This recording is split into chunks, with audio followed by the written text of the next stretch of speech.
Did you know that the name Yahweh, so revered that it was practically forbidden to be spoken, has a history that goes beyond what you might imagine? Today, we are going to dive deep into the mysterious origins of Yahweh, from its roots in ancient cultures to its revelation to Moses, the transformation of worship to the one true God, and the impact of the prophets. We will also explore how faith in Yahweh survived the destruction of the temple and the exile in Babylon, as well as understand its connection to creation and the evolution of worship to Him. If you want to uncover the secrets that shaped the history of monotheism, make sure to leave your like and subscribe to the channel so you don't miss any details of this incredible spiritual journey. Origin of the name Yahweh.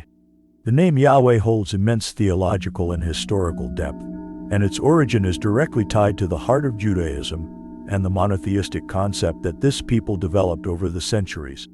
The Tetragrammaton Yahweh is composed of 4 consonants that appear more than 6,000 times in the Old Testament, first mentioned in the episode of the burning bush in the book of Exodus 3:14, when God introduces Himself to Moses by saying, "I am who I am," in Hebrew, Aya Asher Ehi. Historically, the name Yahweh was so sacred to the Jews that they avoided pronouncing it, replacing it with Adonai, Lord, during public readings of the Scripture. The reverence for the name was so great that, over time, the exact pronunciation was lost. Many scholars believe that the name is derived from a Hebrew verb meaning to be or to exist, which reinforces the idea that Yahweh is the eternal God, without beginning or end, existing before and beyond time. The revelation of this name holds profound significance, as it presents Yahweh as an immutable and self-existent God, in contrast to the mutable and limited deities of the neighboring pagan religions. While the gods of Mesopotamia, Egypt, and other ancient cultures were subject to whims, wars, and even fate, Yahweh revealed Himself as the I Am, a deity that is in Himself complete and whole. This marked a drastic break from the surrounding polytheism. The name Yahweh also has a direct connection to the concept of the covenant, Berith, between God and the people of Israel. This covenant was formalized on Mount Sinai, where God's name was revealed along with the 10 Commandments. By revealing His name, Yahweh establishes an intimate and personal relationship with Israel, showing that He is not just a distant and impersonal God, but one who desires to walk with and be present in the life of His people. The use of the name Yahweh varied throughout history.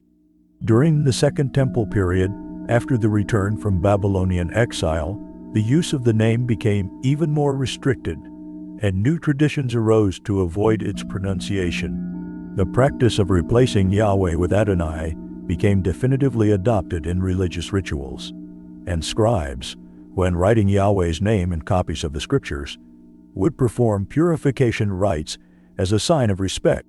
Moreover, the etymology and linguistic aspects of the name Yahweh generate debates among scholars. Some theories suggest that the name may have originated from a minor tribal god who, over time, was elevated to the position of supreme deity within the context of Israelite monotheism. Other scholars point out that the name may have pre-Israelite origins, possibly related to the cults of deities from neighboring regions in the Near East. However, for the biblical tradition, the meaning and revelation of Yahweh are clearly exclusive to Israel, and His essence is deeply rooted in the divine revelation and covenant with Abraham, Isaac, and Jacob. Yahweh in ancient cultures. The emergence of Yahweh in ancient cultures is a topic widely discussed by historians and archaeologists, as the figure of Yahweh as the God of Israel seems to have evolved from a multitude of influences and cultural contexts of antiquity. Contrary to the traditional view that Yahweh was exclusively revealed to the Hebrew people in the context of the Exodus and the covenant at Mount Sinai, some scholars point to archaeological evidence suggesting that Yahweh may have had origins in earlier cults and deities, worshipped in regions like Edom, Moab, and Moab. Among the oldest texts mentioning Yahweh, there is an extra-biblical reference in the Moabite stone, known as the Mesha stele, 9th century BC. In this inscription, King Mesha of Moab mentions Yahweh as the God of Israel, indicating that by this time, Yahweh was already recognized by neighboring peoples as the central deity of the Israelite. The name Yahweh also appears in Egyptian inscriptions, such as in the list of peoples mentioned during Pharaoh Ramses II's campaigns, where there is a reference to a people called the Shasu of Yahweh, suggesting that Yahweh was the god of a nomadic group inhabiting the mountainous regions of Sinai and southern Canaan. This association with the Shasu, shepherds and nomads who lived in the deserts of the region, has led many scholars to speculate that Yahweh was originally a tribal deity worshipped by these desert people. Mount Sinai and the surrounding area could have already been a sacred place associated with Yahweh before the arrival of the Israelites. This theory is supported by the biblical account of the Exodus, which places Yahweh's first revelation to Moses in this very geographical context, in the Sinai desert, reinforcing the idea that the relationship between Yahweh and the Israelites has deep roots in the traditions of semi-nomadic groups.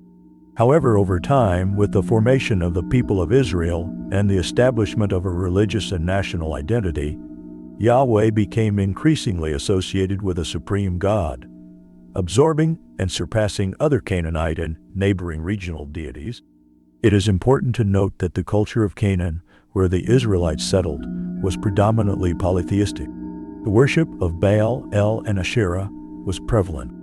Some biblical texts, such as in Judges and Samuel, show that the Israelite population went through periods of syncretism, where Yahweh was worshipped alongside these other local deities. In fact, archaeological finds, such as the inscriptions from Kuntalei-Irud, dated around 800 years before Christ, reveal depictions of Yahweh alongside Asherah, the mother goddess of fertility, suggesting that, in certain times and places, Yahweh was worshipped as part of a pantheon. In these inscriptions, one reads the phrase Yahweh of Samaria and his Asherah, indicating that the worship of Yahweh might, in certain contexts, have included elements that would later be considered idolatry by the biblical prophets. This period of religious syncretism was harshly criticized by Israelite prophets, who insisted on the exclusivity of Yahweh.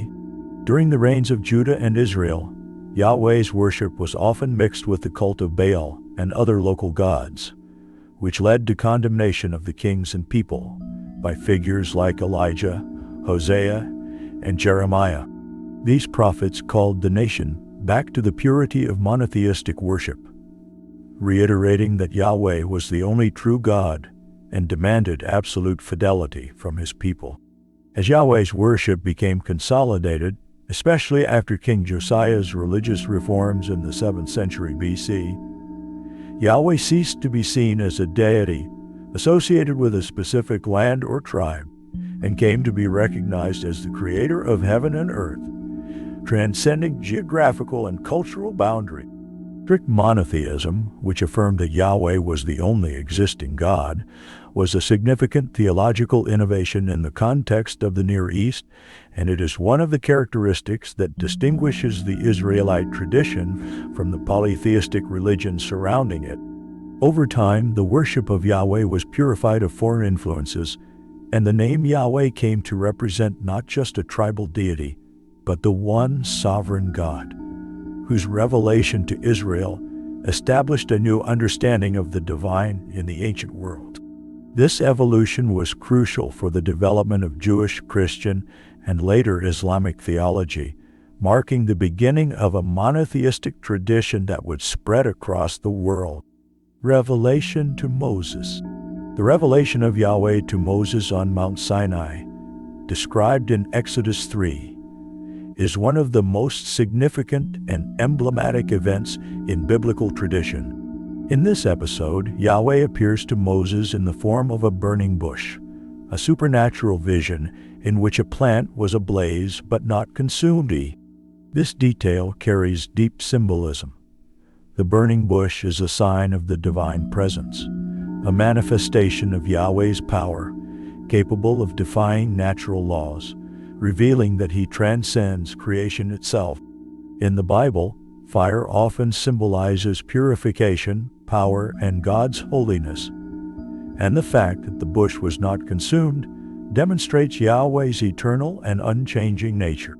The dialogue between Yahweh and Moses is central to understanding how the God of Israel presents himself to his people and the world. When called to liberate the Israelites from Egypt, Moses questions whom he should say has sent him, to which God responds with the famous phrase, "I am who I am." In Hebrew, Ehai Asher Yeh, which can be translated as "I am," that I am or I will be, what I will be, what I will be. This revelation is theologically rich, as it expresses Yahweh's self-existent and eternal nature. He depends on nothing and no one to exist, unlike pagan deities who needed temples, rituals, and offerings to manifest or survive in popular beliefs. Yahweh's response goes beyond a simple name. It reveals the divine identity as that of an absolutely sovereign and complete being. By presenting himself as "I am," Yahweh affirms that he is the God of all time and reality, the one who was, is, and always will be. This contrasts directly with the Egyptian gods, who were associated with specific aspects of life, such as fertility, war, or the Nile River, and were limited in their spheres of influence. Yahweh, on the other hand, is not only the God of the Hebrews, but the God of the entire universe. Moreover, the response "I am" connects Yahweh to the promises made to the patriarchs. Throughout the biblical narrative, God progressively reveals himself. From the covenant with Abraham, Isaac, and Jacob, to the formation of the people of Israel. The revelation to Moses continues this tradition, reinforcing the covenant already established with the ancestors. Yahweh, by declaring himself to be the God of Abraham, the God of Isaac, and the God of Jacob, Exodus 3:6, reaffirms his faithfulness to the promises made to the patriarchs, and at the same time presents himself as the God of history, who accompanies his people through the generations and is ready to intervene definitively in the liberation from Egypt. Moses' role in this scenario is also notable.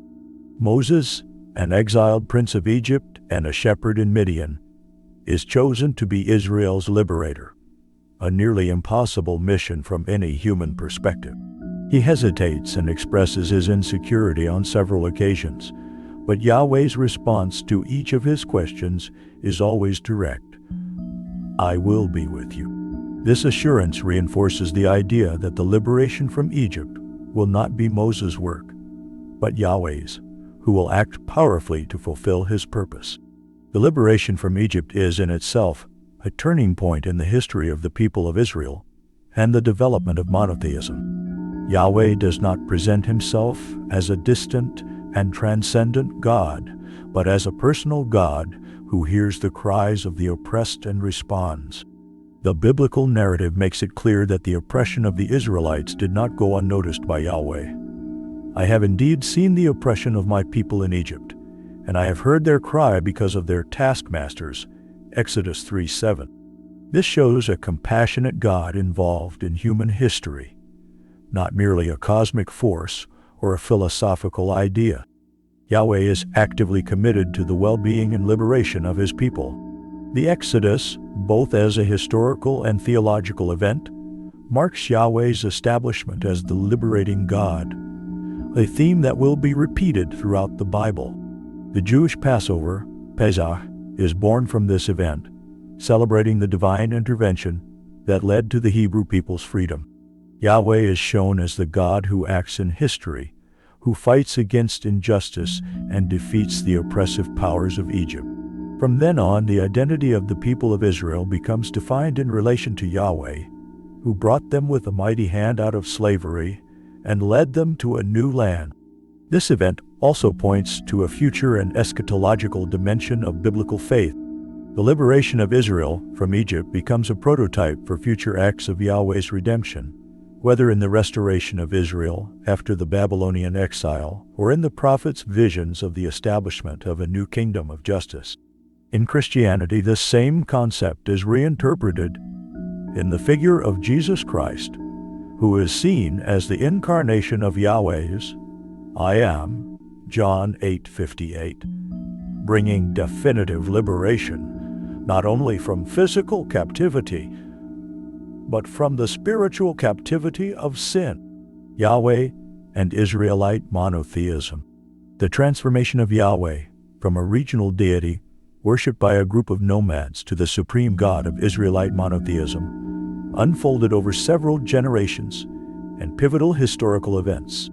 Initially, Yahweh's worship was limited to a small tribal community, but it gradually expanded as the Hebrew people became organized into a nation and occupied the Promised Land under leaders like Moses and Joshua. This development took place in a cultural and religious landscape heavily influenced by Canaanite polytheism, making the establishment of Yahweh as the sole God a complex and multifaceted mission. After the exodus from Egypt and the journey through the desert, the Hebrew people arrived in Canaan, where they encountered a land inhabited by peoples with their own gods and religious practices. Canaanite religion was dominated by deities, such as Baal, the god of fertility and storms, and Asherah, the goddess of motherhood and love. These gods were deeply integrated into the agricultural life of the Canaanites, and their worship involved fertility rituals, sacrifices, and seasonal festivals meant to ensure good harvests and protection. In this context, the Israelites, a newly freed people still forming their national and religious identity, were strongly tempted to blend in with the local religious practices. However, the biblical tradition describes Yahweh as a jealous and exclusive God. The very first commandment given to Moses on Mount Sinai declares, "You shall have no other gods before me." Exodus 23. This commandment centered Israelite faith on Yahweh, establishing the exclusivity of his worship in opposition to the worship of other gods. This demand for absolute loyalty was reinforced by the covenant made between Yahweh and Israel at Sinai, where God promised to be the protector and provider of the people in exchange for their obedience and faithfulness. This covenant, known as the Mosaic Covenant, represented more than just a religious agreement. It was the foundation of Israel's national and cultural identity. Unlike the religious contracts of neighboring peoples, where gods could be shared among nations or supplemented by other cults, the covenant with Yahweh was unique and non-negotiable. Yahweh would be the sole God of Israel, and Israel would be Yahweh's exclusive people.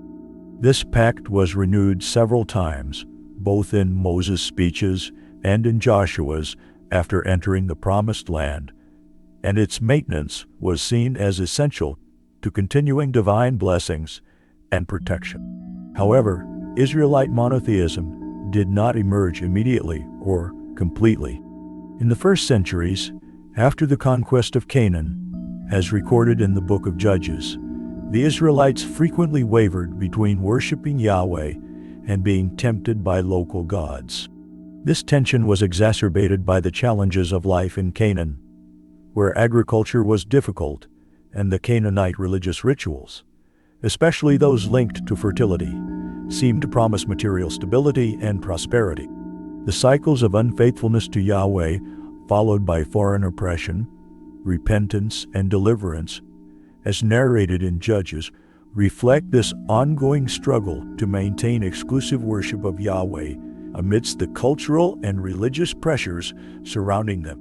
A decisive factor in the consolidation of Israelite monotheism was the role of religious and military leaders like Joshua and the Judges, who continually renewed the covenant and led the people in campaigns against the Canaanite tribes and cities. Joshua, Moses' successor, was crucial in this process.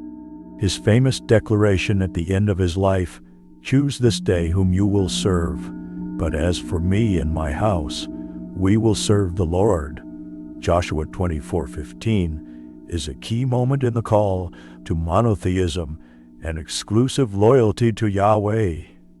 This renewal of the covenant was a public and collective reaffirmation of the people's choice to serve only Yahweh, rejecting the Canaanite gods. Another critical figure was the prophet Samuel, who lived during the transition from the leadership of the judges to the Israelite monarchy. Samuel not only kept the flame of Yahweh's worship alive, but also served as a spiritual and political advisor during the formation of the monarchy under Saul and David.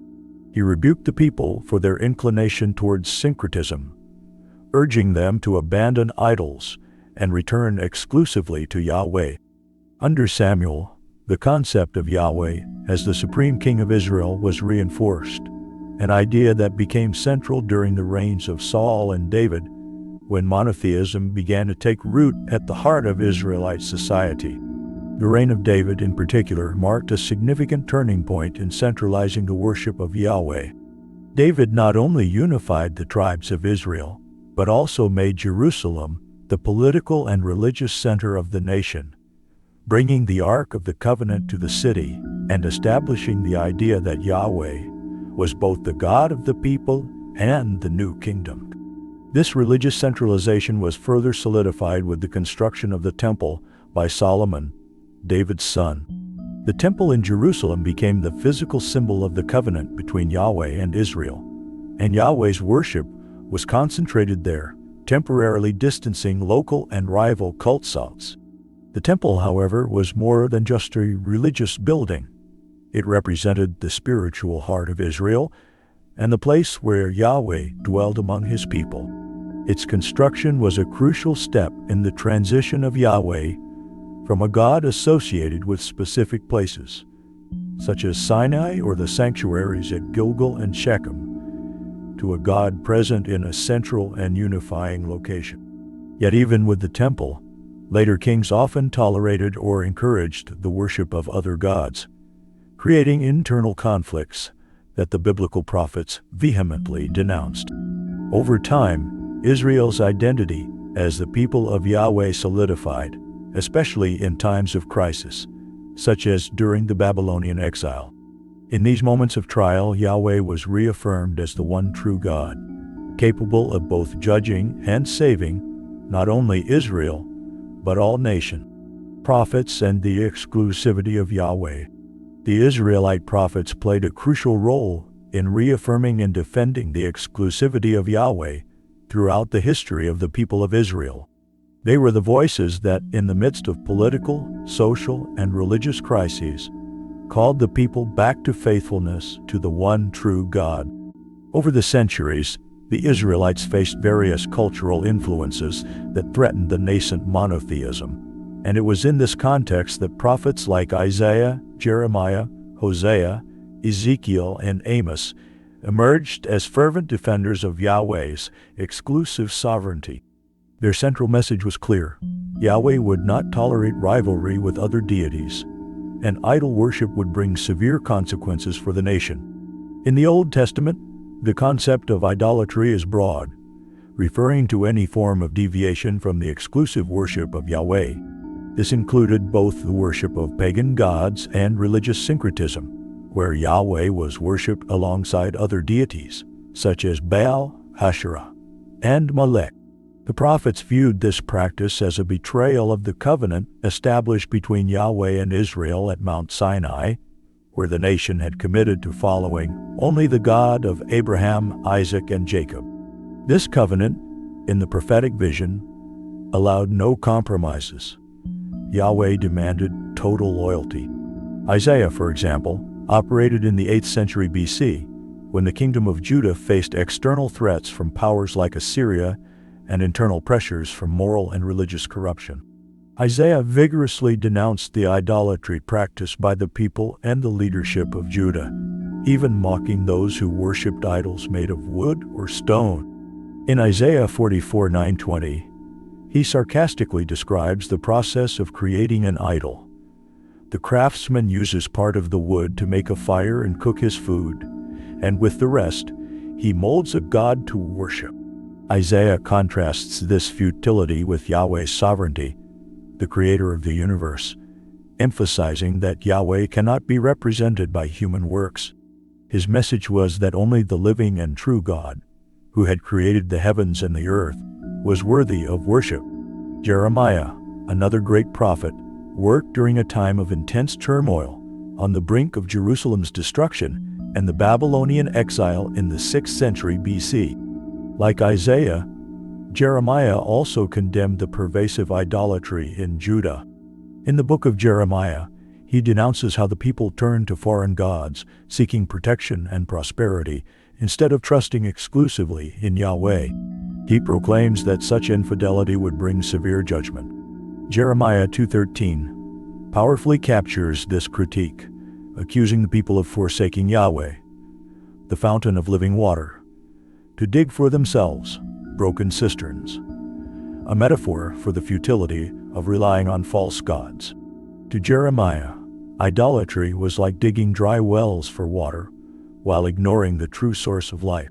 Hosea, a prophet in the kingdom of Israel, presented one of the most striking metaphors regarding the relationship between Yahweh and Israel, that of a broken marriage due to infidelity. In the book of Hosea, Israel is portrayed as an unfaithful wife who betrays Yahweh, her husband, by following other gods. Hosea uses his personal experience marrying an unfaithful woman to symbolize the relationship between Yahweh and Israel. This image of spiritual adultery was a powerful way of conveying how idolatry was a direct affront to the covenant with Yahweh. In Hosea 4:1-2, he denounces the absence of faithfulness, love, and knowledge of God in the land, blaming this lack of commitment to Yahweh for the violence, theft, and immorality that plagued Israelite society. Ezekiel, a prophet of the Babylonian exile, also dedicated himself to condemning idolatry. He witnessed the final collapse of Jerusalem and the destruction of the temple, an event that led many to question Yahweh's power and presence. However, Ezekiel insisted that the catastrophe was a direct consequence of abandoning monotheism and the people's moral degradation. In his visions, he detailed the spiritual corruption in Jerusalem, describing idolatrous practices even within the temple itself. In Ezekiel 8, he recounts a vision where Judah's leaders worshiped the sun and pagan figures in Yahweh's sanctuary, symbolizing the complete decay of true worship. For Ezekiel, the destruction of Jerusalem and the exile were just acts of divine judgment. But he also offered hope for restoration if the people repented and returned to the purity of Yahweh's worship. Amos, meanwhile, delivered a message of social justice directly connected to the exclusivity of Yahweh. He prophesied against the kingdom of Israel in the 8th century BC, a time of relative prosperity, but also of extreme social inequality and corruption. For Amos, idolatry manifested not only in the worship of foreign gods, but also in the way the people neglected Yahweh's commandments, oppressing the poor and perverting justice. He viewed social injustice as a form of unfaithfulness to Yahweh, as the Israelites were breaking the covenant by not following the principles of righteousness and justice established by God. In Amos 5:21-24, Yahweh rejects the people's sacrifices and songs, demanding instead that justice roll on like a river and righteousness like a never-failing stream. Amos connected pure worship of Yahweh with ethical conduct, emphasizing that true faithfulness to the God of Israel was not merely ritualistic, but transformative in social terms. These prophets shared a common vision. Yahweh was a jealous God, in the sense that he would not tolerate divided worship. They warned that idolatry would bring destruction, exile, and judgment, but they also offered hope for redemption, if the people repented and returned to the path of exclusive worship of Yahweh.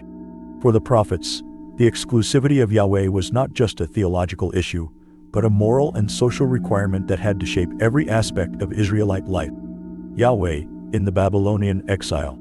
The Babylonian exile, 6th century BC, was one of the most traumatic and transformative periods in Israel's history, and faith in Yahweh was profoundly tested during this time. with the destruction of Jerusalem in 586 BC, including the demolition of Solomon's temple, the central symbol of Yahweh's presence among the people. Many Israelites faced a spiritual and existential crisis. Forced into exile in Babylon and stripped of their land, they grappled with deep questions. How could Yahweh, the God of Israel, allow such catastrophe? And more importantly, how could they maintain faith in Yahweh while in captivity, far from the sacred temple where worship was centered? The exile was not only a physical crisis but also a theological one. At a time when deities were often viewed as tied to specific territories, Israel's defeat and the temple's destruction could be interpreted as Yahweh's defeat by Babylon's gods. However, Israelite prophets and spiritual leaders reinterpreted this catastrophe in a radically innovative way. Instead of being a sign of Yahweh's weakness, the exile was seen as divine judgment against Israel's own unfaithfulness. Yahweh had not been overpowered by Babylonian gods. Rather, he had allowed the destruction as punishment for Israel's sins, particularly idolatry and social injustice. This reinterpretation is evident in the messages of prophets like Jeremiah and Ezekiel, who, though in different contexts, offered a theological explanation of the disaster. Jeremiah, in Jerusalem before and during the destruction, repeatedly warned that the impending disaster was the result of the people's refusal to abandon the worship of other gods and their unjust practices. He proclaimed that the exile would be long and painful, but Yahweh would eventually bring the people back. In Jeremiah 29, the prophet writes a letter to the exiles, urging them to settle in Babylon, build homes, and seek the peace of the city, for the exile would last 70 years, but Yahweh would bring restoration. For I know the plans I have for you, plans for peace and not for evil, to give you a future and a hope. Jeremiah 29:11. Ezekiel, who was taken into exile during the first Babylonian deportation, developed a similar idea. He was in Babylon when the temple was destroyed and shared the view that the destruction was a direct result of Israel's spiritual and moral corruption. One of the most dramatic passages in the book of Ezekiel describes the glory of Yahweh departing from the temple before its destruction. Ezekiel 10, symbolizing that Yahweh was no longer confined to the temple and did not depend on it to manifest his presence. Ezekiel's theology was revolutionary. Yahweh was not a local God confined to Jerusalem, but the Lord of all the earth, present with his people even in Babylon. This was a radical development for Israelite faith, paving the way for a broader understanding of Yahweh as a universal, omnipresent God, not limited by geographical borders or a physical temple. This redefinition of Yahweh's role was crucial for the spiritual survival of the Israelites in exile. In Babylon, they were surrounded by a rich and complex religious culture, dominated by gods like Marduk, Ishtar, and others. Yet the exiled Israelites, under the spiritual leadership of prophets and scribes, managed to preserve their faith by reorganizing their religious life around texts and practices that did not depend on the temple. This led to the strengthening of the synagogue as a place of prayer and study of the Torah, a practice that would remain central to Judaism even after the exile and the reconstruction of the temple. This adaptation also involved a profound rethinking of Israelite identity. Prophets like Ezekiel and 2nd Isaiah, Deutero-Isaiah, began to articulate a vision of Yahweh not only as the God of Israel, but as the God of all nations. 2nd Isaiah contains some of the most sublime passages about the universal character of Yahweh, such as in Isaiah 45:22. "Turn to me and be saved, all you ends of the earth, for I am God, and there is no other." This vision of Yahweh as sovereign over all creation was a theological response to the Babylonian culture, reaffirming that even in a foreign empire, Yahweh remained the one true God. The exile also gave rise to new theological themes, particularly concerning suffering and hope. The question of theodicy, how a good and just God could allow his people to suffer, became central. The exilic prophets addressed this by arguing that Israel's suffering was not a failure of Yahweh, but a just consequence of the people's action. Yet they also emphasized Yahweh's mercy and promise of restoration. Ezekiel 36, for example, contains a powerful promise of renewal, where Yahweh pledges to purify the people, give them a new heart, and restore them to their land. This idea of restoration, of a new covenant between Yahweh and his people, became a central hope for post-exilic Judaism. Additionally, the Babylonian exile was the catalyst for a more developed eschatology within Israelite thought. The idea of a future Messiah, an anointed one of Yahweh who would restore Israel's kingdom and bring justice and peace, gained prominence during the exile. Second, Isaiah introduces the concept of the suffering servant, Isaiah 53, a figure who, through suffering, would bring redemption not only to Israel, but to the world. This vision of a future Savior became a cornerstone of messianic thought that would continue to evolve, profoundly influencing both Second Temple Judaism and later Christianity. Thus, the Babylonian exile was a decisive moment for faith in Yahweh, not only as a period of crisis, but also as one of theological transformation. Yahweh was reaffirmed as the sovereign God, not limited by temples or territories, but present and active even in foreign lands. The experience of exile reinforced Israel's monotheistic identity and laid the foundation for a more universalist theology and an eschatological hope that would resonate for centuries in both Judaism and Christianity. Yahweh's relationship with creation.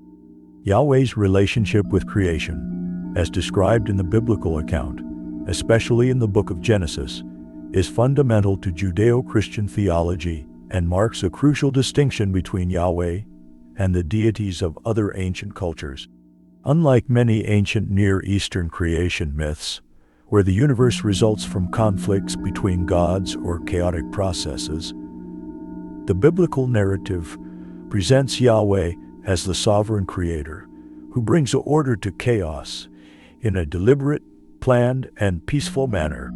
The creation account in Genesis not only reflects Yahweh's greatness and power, but also establishes a theological foundation regarding the nature of reality and the relationship between God, creation, and humanity.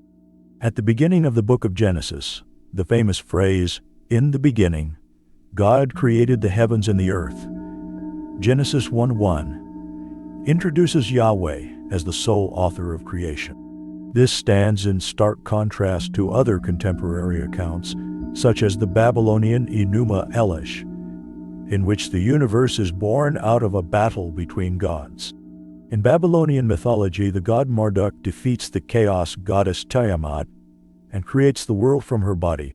In Genesis, however, Yahweh creates not out of conflict or necessity, but out of pure will and sovereignty.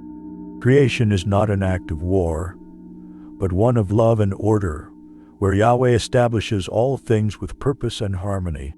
The six-day creation narrative in Genesis is a testament to Yahweh's power as he speaks, and the universe comes into existence.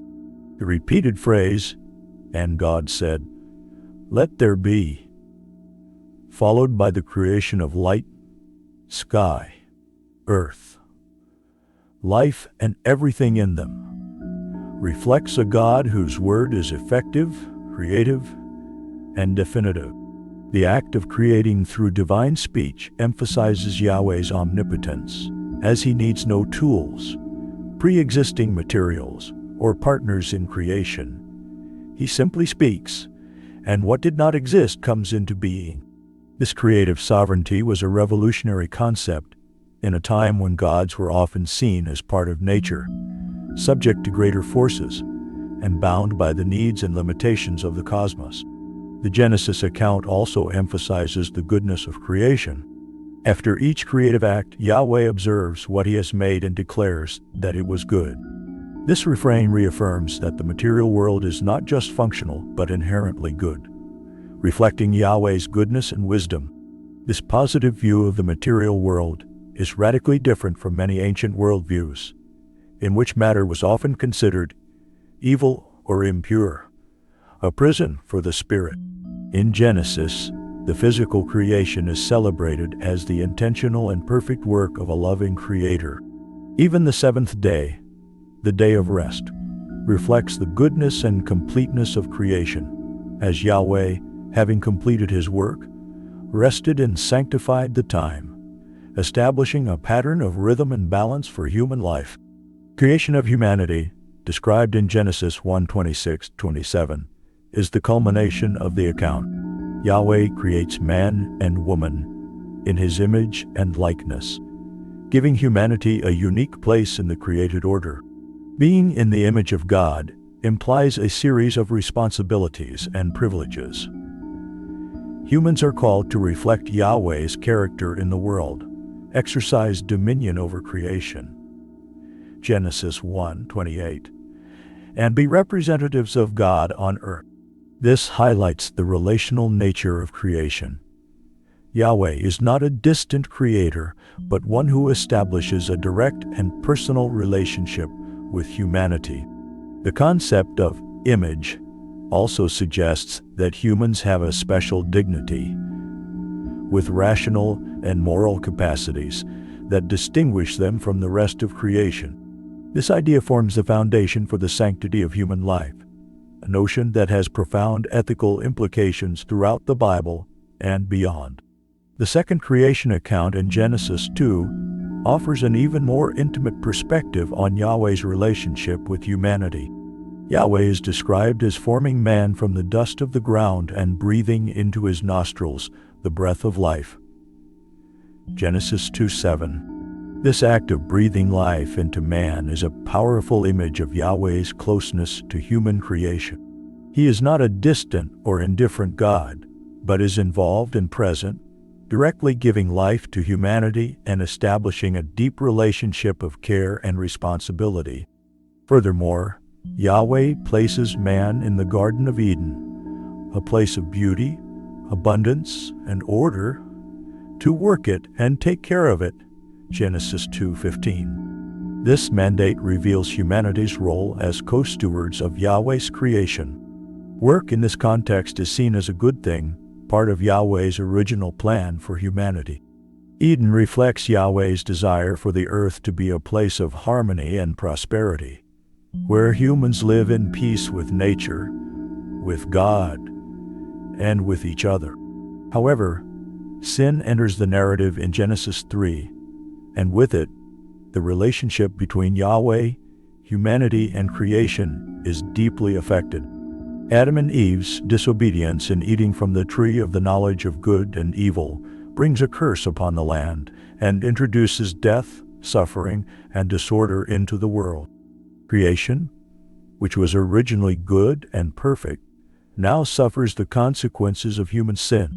The ground is cursed and human labor becomes difficult and painful, Genesis 3:17-19. Yet Yahweh does not abandon his creation or his purpose. The narrative of Genesis and the entire biblical story that follows presents Yahweh as a God who seeks to redeem and restore his creation. Throughout Israel's history, the theme of creation is frequently revisited, particularly in the Psalms and prophetic writing. Psalms such as Psalm 104 celebrate Yahweh's wisdom in creation and his ongoing sovereignty over all things. Psalm 19 declares that the heavens declare the glory of God, emphasizing that all of creation bears witness to Yahweh's power and majesty. In the prophets, especially Isaiah, there is a strong emphasis on Yahweh's role as the creator of the universe and of Israel. Isaiah 40:28 reminds the people that Yahweh is the everlasting God, the creator of the ends of the earth, who does not grow tired or weary, serving as a constant source of strength for his people. Thus, creation is seen as a reflection of Yahweh's glory, goodness, wisdom, and sovereignty.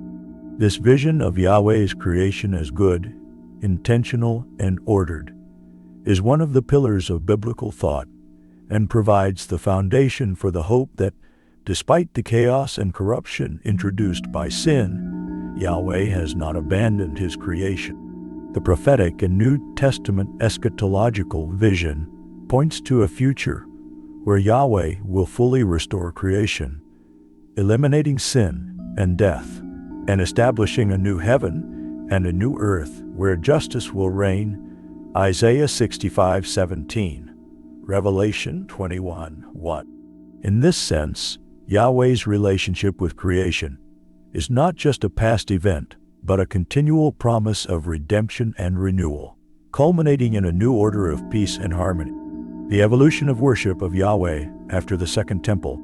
The worship of Yahweh after the period of the Second Temple, especially following the return from the Babylonian exile, underwent profound transformations that reflected the theological, social, and political changes that the people of Israel experienced. The Second Temple, built at the end of the 6th century BC during the reign of Cyrus the Great, marked the beginning of a new era for Judaism, not only in how worship was conducted, but also in the organization of Israel's religious life. This period of renewal, symbolized by the physical rebuilding of the temple in Jerusalem, also gave rise to a spirituality more centered on scriptures, synagogues, and communal practices, profoundly influencing the evolution of both Judaism and Christianity. The reconstruction of the temple, authorized by Cyrus's decree, was a moment of great joy and symbolized the restoration of Israel's relationship with Yahweh. The temple was seen as the place where God's presence dwelled in a special way, and the return of sacrifices, festivals, and religious ceremonies was essential to the spiritual life of the Jewish people. However, the Second Temple, while significant, never reached the same glory and status as Solomon's temple. Some prophets, like Haggai, even mentioned that the second construction would not possess the same glory as the first, Haggai 2-3:9, suggesting a perception that Israel's full restoration and the complete divine presence were yet to come. With the reconstruction of the temple and the reorganization of life in Jerusalem under leaders like Zerubbabel, Nehemiah, and the priest Ezra, there was a renewed focus on the Torah and the laws of Moses. Ezra, in particular, played a decisive role in bringing the Torah to the center of religious and social life. During this period, the reading and study of the scriptures gained prominence, rivaling the importance of sacrifices in the temple. Ezra led a great religious reform, where the people gathered to hear the public reading of the Torah. Nehemiah 8:1-8, an event that signaled a transition to a religious practice more centered on the written word and teaching rather than solely on temple rituals. This development was crucial for the emergence of synagogues, which became centers for study and prayer outside of Jerusalem, especially in the diaspora communities. The emphasis on the Torah and Mosaic law also led to a renewed focus on ritual and moral purity. After returning from exile, the Jews were particularly aware that their previous destruction and exile had been caused by unfaithfulness and religious syncretism. Therefore, religious leaders like Ezra and Nehemiah insisted on strict observance of the law, especially in matters related to purity, separation from pagan peoples, and exclusive worship of Yahweh. Nehemiah, for instance, led efforts to reinforce Sabbath observance, prohibit intermarriage with foreigners, and purify temple worship, removing practices he considered contaminated by pagan influences. Nehemiah 13:15-31. In addition, sacrifices, central to temple worship, were vigorously reinstated after the rebuilding. The reintroduction of daily sacrifices, offerings of thanksgiving, and sin sacrifices restored the system of worship prescribed in the Torah. However, the nature and purpose of these sacrifices increasingly became tied to personal and national atonement, reflecting a deeper understanding of Yahweh's role as the God of justice and mercy. This emphasis on sacrifice as a means of atonement was a vital component of Second Temple spirituality, though it was not the sole focus of religious life. The Second Temple also became the backdrop for the development of new religious currents and practices, some of which would become foundational to Judaism in the intertestamental period and during the time of Jesus. During this period, various sects and groups emerged within Judaism, each with its own views on the worship of Yahweh, the law, and the role of the temple. Among the most influential were the Sadducees, Pharisees, Essenes, and Zealots. The Sadducees, a priestly class that controlled temple worship, emphasized the importance of the temple and sacrifices, and were known for rejecting beliefs that would become central to later Judaism, such as the resurrection of the dead and the existence of angels. For the Sadducees, worship of Yahweh was centered on ancient traditions and temple rituals, with little focus on the afterlife or future theological development. The Pharisees, on the other hand, formed a group that emphasized strict observance of the law, but also developed an oral tradition of interpreting the scriptures. For the Pharisees, worship of Yahweh was not limited to temple rituals, but included a morally pure life, lived according to the traditions of the Torah, both written and oral. They promoted the idea that all Jews, not just priests, had the responsibility to maintain spiritual and ritual purity. The Pharisees were the main supporters of synagogues as centers of teaching and prayer, and their broader approach to worship and the law would have a lasting impact on Judaism after the destruction of the Second Temple. The Essenes, another significant group, withdrew from the priestly control of the temple, which they considered corrupt, and established monastic communities dedicated to spiritual purity and the expectation of the Messiah's coming. The Dead Sea Scrolls, discovered at Qumran, provide a detailed view of their beliefs and practices. They believed that the temple and official worship had become impure, and that Yahweh was preparing a new order through a messianic leader who would purify Israel. For the Essenes, true worship of Yahweh involved an ascetic lifestyle and total dedication to purity and eschatological expectation. However, the most significant development during this period was the growing focus on prayer, scripture reading, and moral living as forms of worship of Yahweh, especially among Jews of the diaspora who lived far from Jerusalem. Without regular access to the temple, these communities gathered in synagogues for prayer and Torah study. This practice contributed to the strengthening of a spirituality centered on the Word, which did not rely solely on the temple's sacrificial system. This became particularly important after the destruction of the Second Temple in AD 70, when Judaism was forced to completely reorganize without the ritual center that had defined its religious life for centuries. The destruction of the Second Temple by the Romans was a seismic event in Israel's history and in the people's relationship with Yahweh. Without the temple, worship of Yahweh became entirely centered on synagogues, prayers, and Torah study, leading to the rise of what is now known as Rabbinic Judaism. The idea that Yahweh was not confined to the temple and could be worshipped anywhere had already begun to develop during the Exile and Second Temple period, but was fully realized after its destruction. Judaism shifted its focus to law observance and personal piety practices, such as prayer and charity, as the primary means of relating to Yahweh. In conclusion, the worship of Yahweh after the return from exile and the rebuilding of the Second Temple underwent profound evolution. While the temple remained central to worship until its destruction in AD 70, the development of synagogues, Torah reading, and communal practices reflected a necessary adaptation to new circumstances and helped shape Jewish spirituality for centuries to come. Yahweh, once worshipped primarily through sacrifices in the temple, was now worshipped in ways that transcended the physical space of Jerusalem, laying the groundwork for future religious transformations, including the rise of Christianity and the evolution of Rabbinic Judaism. Now that we've explored the fascinating journey of Yahweh From his origins to the transformation of worship over the centuries, it's clear how deeply this history has shaped the faith of millions. If you enjoyed this deep dive into the roots of monotheism and want to continue this journey with us, make sure to leave a like, subscribe to the channel, and turn on notifications so you don't miss any content. And let me know in the comments which part of Yahweh's story surprised you the most. I'd love to hear your thoughts.